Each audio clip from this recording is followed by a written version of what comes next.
I am John Patrick Estrello. This is laboratory exercise number 7, Network Plus. So in this video, I'll be commentating on Professor Messer's video uploaded in YouTube, which is Network Troubleshooting Methodology. So let's start. As a network administrator, you'll be doing a lot of troubleshooting. In this video, we'll step through this network troubleshooting flowchart and see some of the best practices used in the industry to find and fix the problems on your network. Before taking any action or changing anything on your network, the first thing you should do is gather as much information as possible. This is the first phase of the problem, where we are identifying really what the problem happens to be. It will be important to gather as much information as possible, and it would be very useful if we had a way to duplicate the problem. Sometimes we're trying to decipher what the problem might be from information that was left inside of a help desk ticket. So it's very useful to reach out to the user and talk to them about exactly what they might be seeing. There may be a number of symptoms that they might be experiencing. There might be error messages on the screen, there might be slowdowns to the network, and all of these details can help you narrow down where this problem might be occurring. Sometimes a problem begins because of something that we did, so it's useful to know if anybody would be working inside of a wiring closet or if any changes were made overnight.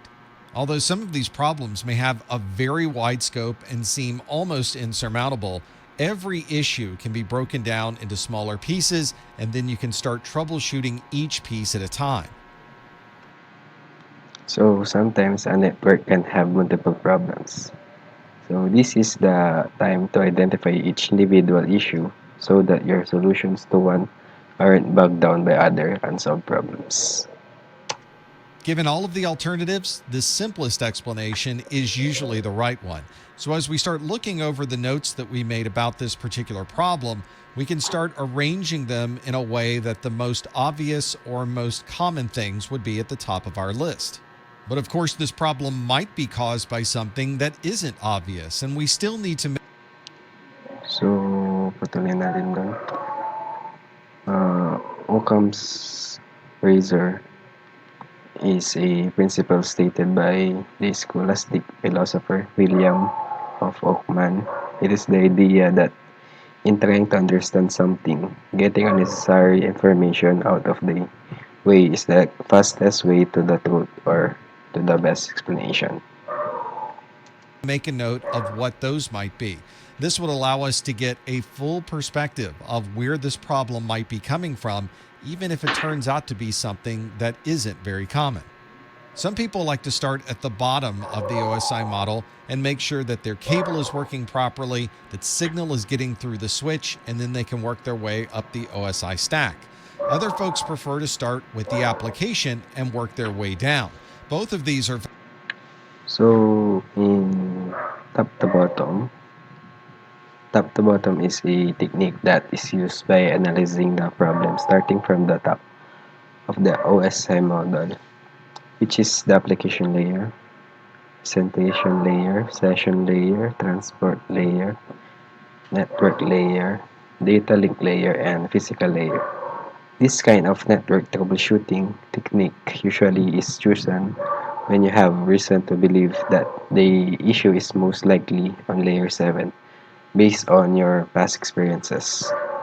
New software installations, user interface revisions, or security updates.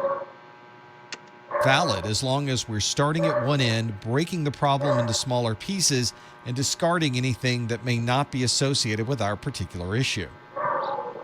Now that we have a list of things that could be causing this problem, it's useful to test our theory and see if it really is causing the problem. If we think the issue is related to a bad cable, we can swap out the cable and see if the problem is still there. So once we've replaced the cable and realized this did not resolve our problem, we need to go back to our list and see what the next step might be. You might go through all of your ideas about what this problem might be and still not be able to resolve it. In those cases, you may want to call an expert who can bring in some additional knowledge to help you troubleshoot. Sometimes resolving the issue may take a number of steps. You may have to install additional software, or it may require a very extensive infrastructure change. In those cases, we may need to build a plan that shows how we would resolve this problem with the minimum amount of impact to our uptime and availability. If the system is already down, you may be able to replace the cable or perform this troubleshooting task without causing much of an outage. But most of these types of problems have to be planned and resolved during non-production hours.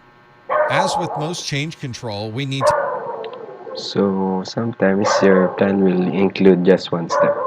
For example, restart the router. In other cases, your plan will be more complex and take longer, such as when you need to order a new part or roll a piece of software back to a previous version on multiple users' computers. To not only have the primary plan for resolving this issue, but there needs to be backup plans as well. If we can't resolve it with our initial plan, then we need to have some other tasks that we can perform while we have this downtime. We've now got a plan A and perhaps a plan B and a plan C. We've got a change control window, and now it's time to try to resolve this problem. We can replace the cable, upgrade software, or do anything else required during our change control window. If we don't have the resources we need to be able to resolve this in a timely manner, we may want to contact a third party and see if we can use some additional help in resolving this issue. Of course, replacing the cable or upgrading the software doesn't guarantee that you fix the problem. You need to circle back to the customer, have them try the fix on their system, and have them determine if you've really resolved the problem. It may be that this problem could have been something that may have been avoided to begin with, so we might want to update our policies and procedures to implement some type of preventative measure. Once everything is back up and running, the customer has confirmed that everything is working as expected. We need to document exactly what we did so that the next time this occurs, we have a knowledge base we can go to help us understand how to resolve it faster. Most help desk software includes a... So, sabi niya dun sa verify system functionality, dagdag ko lang, as part of your verification process, make sure to consult both the network tools at your disposal as well as individual user accounts of their experiences on the network. A knowledge base or some type of searchable database, and we can put everything we know into that database for next time. These are the steps that you'll follow every time there's a problem. Some of the steps you'll spend more time on than others, but the entire process is one that's very common to troubleshooting networks, applications, or anything in your environment. We'll start with identifying the problem and gathering information that can help us understand more about what's happening with this issue. Then we can come up with an idea of what possible causes might be that would create this particular issue. Then we can test that theory to see if we can confirm that what we're seeing is being caused by what's in our list of theories. We can try those theories one at a time until we find the one that resolves this particular problem. Then we can create a plan that would resolve this issue and identify any problems we might create during the resolution process.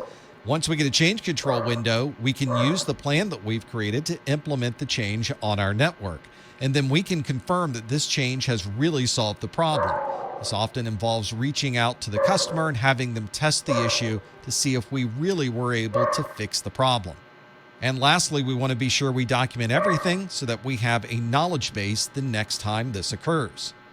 You'll find that following this flowchart will allow you to troubleshoot issues with your network, your applications, or anything in your data center.